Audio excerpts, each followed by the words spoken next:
Baik, assalamualaikum warahmatullahi wabarakatuh. Innal hamdalillah wa nasta'inuhu min sururi anfusina wa ma fala hadiyalah wa ma yudilhu fala hadiyalah.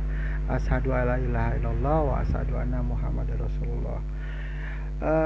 Di pagi yang cerah ini saya ingin memberikan sinopsis buku Muhammad Fathullah Gulen, yaitu ulama karismatis dan inspiratif bagi dunia di Ankara, Turki tepatnya. Buku ini berjudul Islam Rahmatan lil Alamin, jadi menjawab pertanyaan dan kebutuhan manusia, dasar-dasar Islam. Jadi terbitan Republika Publishing. Berikut biografinya, siapa sih penulisnya itu. Kita lihat biografinya. Beliau adalah Syekh Muhammad Fathullah Gulen, lahir tahun 1938 di desa kecil Krucek, Provinsi Erzurum. Dia besar dalam lingkungan keluarga yang taat beragama. Ayahnya bernama Rafandi Afandi, dikenal sebagai ulama yang santun. Ibunya Rafia Hanim, dikenal taat dan saleh. Dia adalah yang mengajarkan Al-Quran kepada anaknya Muhammad saat berusia 4 tahun lebih. Gulen menghatamkan Al-Quran dalam waktu sebulan. Sang ibu biasanya membangunkan pada tengah malam lalu mengajarkan Al-Quran. Keajaiban tengah malam. Rumah ayahnya menjadi tempat jamuan seluruh ulama dan sufi terkenal di wilayah itu. Karena itu Gulen biasanya duduk dengan para tokoh untuk mendengarkan pembicaraan mereka selain ayahnya mengajarkan bahasa Arab dan Persia. Studi pertamanya, pada masa kanak-kanak ia belajar di sekolah agama. Di samping itu, seiring ingin pergi ke surau, dia menerima pembinaan ruhani, ilmu-ilmu agama dari para ulama terkenal. Di antaranya mereka itu adalah Utsman Bekatsi, fakih yang paling menonjol pada masanya. Dari dialah Muhammad mempelajari ilmu nahwu, balaghah, usul fikih, dan akidah. Dia juga belajar tentang ilmu-ilmu umum dan filsafat. Pada masa studinya ia berkenalan dengan berbagai risalah An-Nur. Mungkin kalau yang kenal risalah An-Nur ini Said Nursi. Kalau kita bicara Said Nursi, beliau juga ulama terkenal ya. Dan gerakan santri Al-Nur ini sangat terpengaruh olehnya.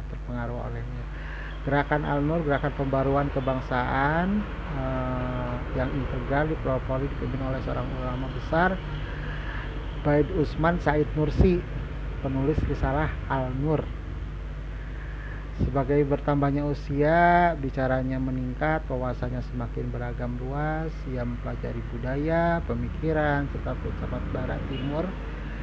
Selain itu juga ia membaca ilmu-ilmu umum seperti fisika, kimia, astronomi, dan biologi. Aktivitasnya, ketika mencapai usia 20 ia ditunjuk sebagai imam di Masjid Uid Safei di kota Endirange. Di sana ia menetap 2 tahun setengah dalam nuansa juhud oleh jiwa. Dia memutuskan untuk tetap tinggal di masjid dan tidak keluar untuk keperluan penting, artinya beriktikaf. Lalu tibalah saatnya dia wajib militer. Ia melaksanakannya di Mamak dan Iskandura. Setelah itu dia kembali ke Edirne dan dari sana kemudian berpindah ke Kurkilal Ulil, lalu dipindah ke Izmir pada tahun 1966 Masehi. Dia mengawali dakwahnya di Izmir, Masjid Hasan al-Basri, pada sekolah hafalan Al-Quran. Di bawah naungan masjid tersebut, ia kemudian bertugas sebagai penceramah keliling. Ia berkeliling ke seluruh wilayah barat Anatoli. Pada tahun 197 Masehi, ia mulai mendirikan pondok untuk para pemuda. Lewat tempat itu dan lewat ceramah-ceramahnya, ia mendidik jiwa para pemuda, membersihkan dari kotorannya dan mengingatkan kepada Sang Pencipta untuk menuntun kembali kepadanya.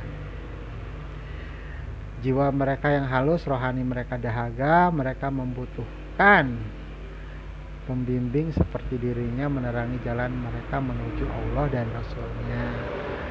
Pada tahun 12 Maret 1971 Masehi, setelah ancaman militer yang ditunjukkan kepada pemerintah saat itu, ternyata Syekh Fatullah ditahan. Ia dituduh berusaha mengubah prinsip-prinsip sosial, politik, ekonomi yang berlaku kala itu. Ia serta mengembuskan semangat keagamaan pada masyarakat, yaitu membentuk organisasi rahasia.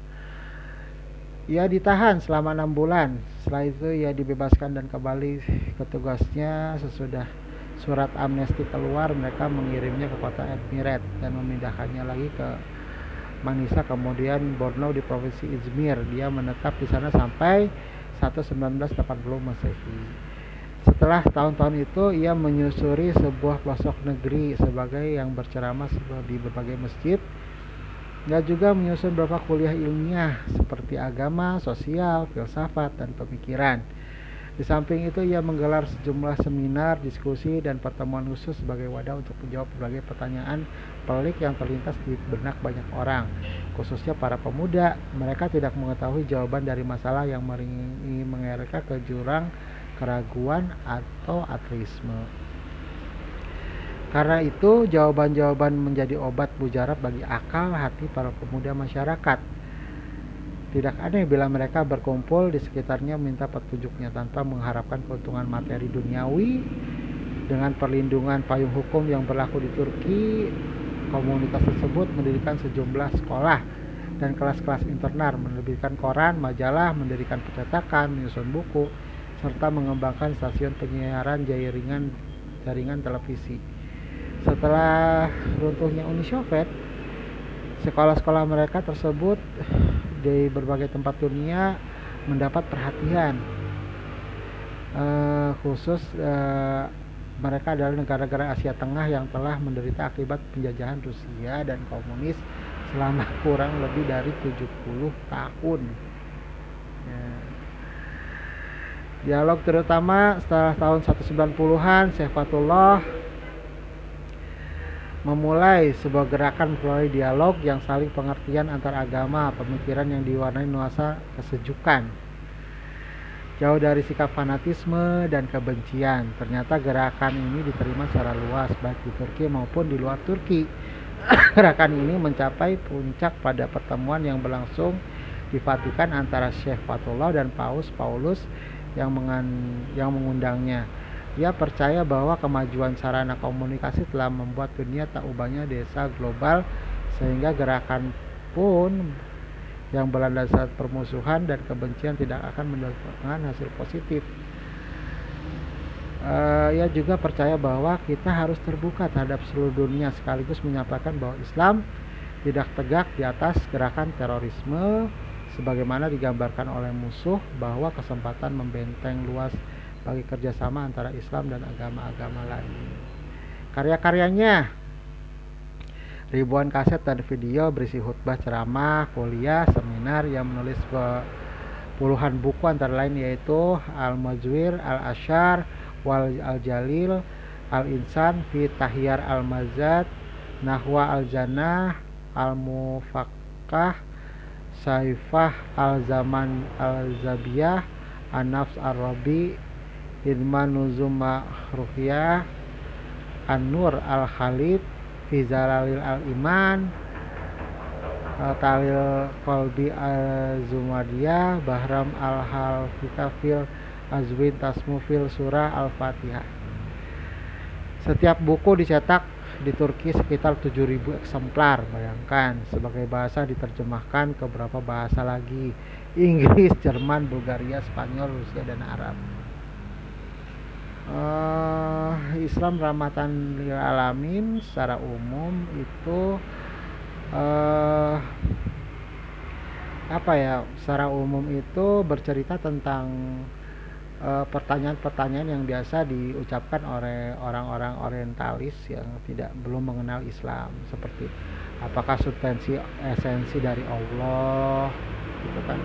Itu kan udah, jadi orang itu sebenarnya ingin mengenal Allah lebih jauh, eh, seperti makrifat dan segalanya. eh Ada puisi yang syair yang indah, maha benar firman, aku adalah harta kekayaan yang tidak tertampung oleh bumi dan tidak pula oleh langit, tetapi kalbuku dapat menampungku. Terus pertanyaan-tanya mengapa kita tidak bisa melihat Allah, bagaimana menjawab mereka, gitu kan. Kenapa sih Allah tidak terlihat? Sebenarnya indera kita itu terbatas. Makanya itu Allah itu maha tinggi dan tidak terjangkau, namun dengan hati.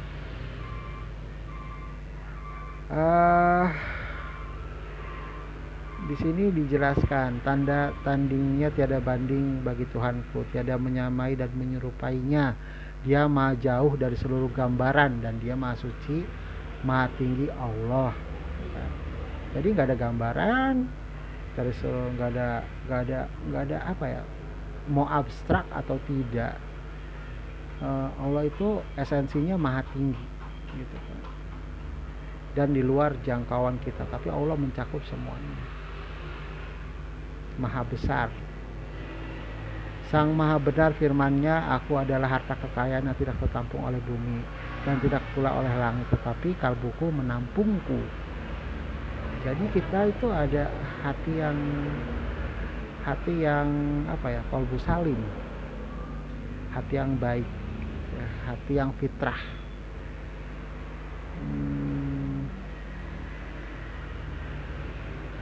Jadi zat yang maha kuasa itu dari seluruh alam tidak sebanding dengan sebutir atom pun di hadapan keagungannya.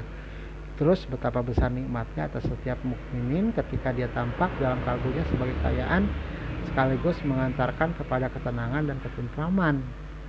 Jadi akhirnya Allah alam bisawab, Allah lah yang paling tahu tentang apa yang benar.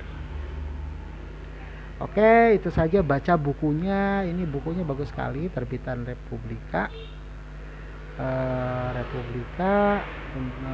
Islam Rahmatan lil Alamin, yang sekarang itu menjawab semua kebutuhan apa ya, pemikiran manusia, kebutuhan orang yang haus akan religiusitas. Itu baru sebagian kecil dari buku Syekh Muhammad Fatullah, dan mudah-mudahan bisa dibaca bukunya. Assalamualaikum warahmatullahi wabarakatuh. Wassalamualaikum warahmatullahi wabarakatuh. Amin ya rabbal alamin.